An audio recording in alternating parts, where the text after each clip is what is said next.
What's up, fellas? My name is Sucker. In today's video, we're going to be talking about some Damian Lillard news. If you enjoyed the video, make sure to leave a like rating on it. Check out my socials up there at the top of the screen, and let's go ahead and get started. Okay, Damian Lillard. The big question over the last couple of months has been, is he going to stay in Portland? Is he going to ask for a trade? There's been rumors flying all over the place, and over the last handful of weeks, there have been some positive signs for those people that would like for Damian Lillard to stay a Portland Trailblazer. CJ McCollum has expressed confidence that he believes that Dame is all in and that he will be returning. And within the last couple of days, we've gotten confirmation from Damian Lillard that as of right now, the plan is for him to stay in Portland for now. That was the way he phrased it. He said, right now, there are no plans for him to leave, at least for, I guess, this season or going into training camp, whatever the case may be. And this is obviously critical because it's coming from Dame himself. It's not some random Twitter account that said, sources say, my friend's nephew's uncle had a conversation with Dame saying that he's going to leave. It's not any of that. It is literally Damian Lillard saying, I'm planning on being in Portland for this upcoming season, and this course is important for a variety of different reasons. First up, for Portland, it means that they're going to continue to do what they have been doing. They've got Dame, they've got CJ, they've got Norman Powell, they've got Jusuf Nurkic. Barring any kind of trade, it's a solid team, it's a good team, and if they're healthy, they're definitely going to be competing for, worst case, a play-in spot, and it just means that Dame is going to be sticking around for at least a little while longer. But obviously, the bigger ripple effect here is on the other teams around the league. And I speculated specifically with Philadelphia, but other teams like the Warriors as well, in a couple of recent videos, that they are kind of waiting on not only Damian Lillard, but also Bradley Beal to kind of figure out what they want to do. There were a lot of rumors around draft time that the Warriors were waiting on Beal to make a trade request to see if maybe they would move their two lottery picks in exchange for him. But neither Dame nor Beal ever actually officially requested out. Neither team looks like they're going to trade these guys unless they specifically ask to be traded. And now with Dame out of the running here, that puts these teams in a bit of an interesting spot. We'll get to Golden State first, and then we'll talk about Philadelphia. So the Warriors actually seem to be kind of content with where they are right now. I think Kuminga looked really, really promising in Summer League. Moody had some good moments as well. They've got Wiseman.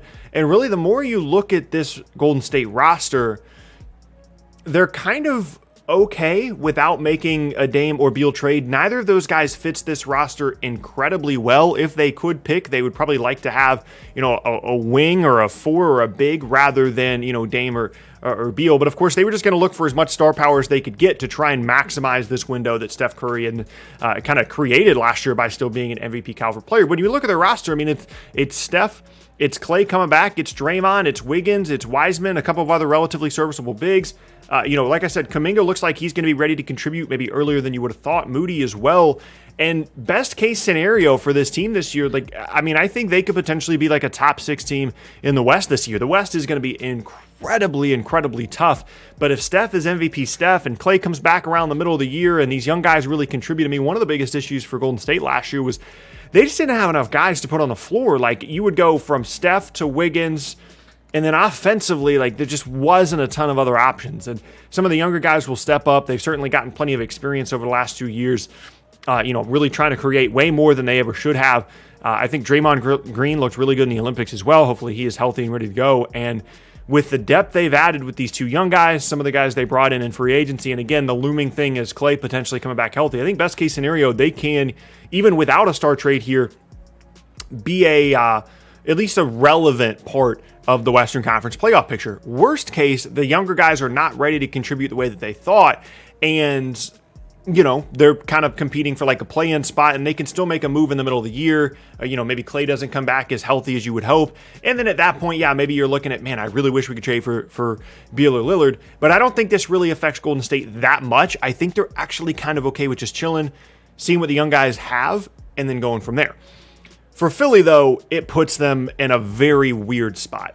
Let's just say that Dame is out of the equation right now, which as of the recording of this video, until proven otherwise, I'm assuming that Dame is not a tradable player at the moment. He's not part of the equation. Then you're waiting around on Beal.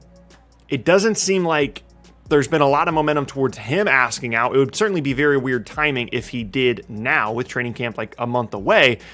And so now if you're Philly, you're kind of looking around and saying, well, we were waiting on Beal or Dame to kind of instigate a Simmons trade. Neither of those guys looks like they're going to be moved. And now we have a player in Simmons that doesn't want to show up to training camp, doesn't want to play for us. The last time anyone saw him on a basketball court certainly did not improve his value in any way. And we're going into the year not knowing what we're going to do with this guy. And it's possible that if Dame stays and Beal stays, that they have lost a significant amount of leverage here, not only waiting for these two guys, which I think was a relatively serviceable strategy, but also not making a move around draft time. It's much easier to make a Simmons trade around draft time before these guys get picked, because the picks themselves are more valuable than the players themselves, because at least you have the option of picking who you would want to. And obviously with that time now being passed, it's possible that this has really screwed up the Simmons situation. You know, if Dame is really staying in Portland, and again, I'm kind of counting on the fact that he is now. And what this really reminds me of is obviously not the same level of player, but the James Harden situation from last year, where we have this trade request.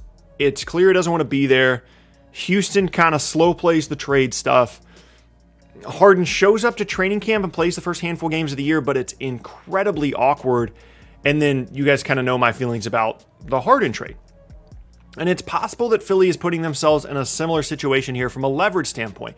There's no guarantee that Simmons shows up to training camp. There's no guarantee that he plays for Philadelphia. A Philadelphia team, by the way, that in contrast to that Rockets team at the beginning of last year, this Philly team could be a legitimate contender if they figure out what to do with Simmons. Obviously, Embiid being an MVP caliber guy, the rest of the roster is really good. There's no reason they can't be a conference finals team this year.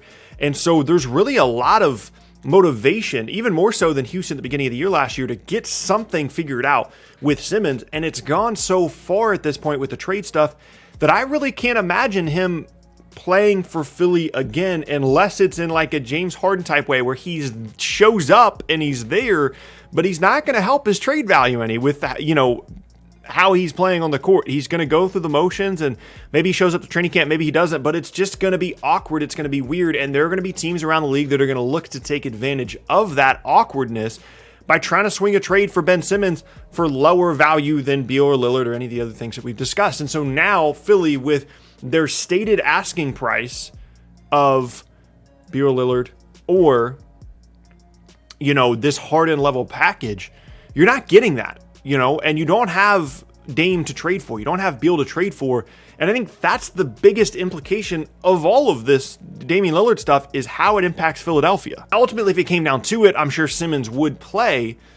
But if he's just not very good, then that really doesn't help your leverage, doesn't help his value at all. And so getting back to the Dame stuff, you know, if you're a Portland fan, it's obviously great that Dame is staying. I think you could certainly make the argument that from a basketball standpoint, it works out better if he does request a trade, because then you're not the team that traded away the loyal superstar. He has to leave. You're going to get a ton of value out of Damian Lillard, whether it's Simmons or whatever the case may be.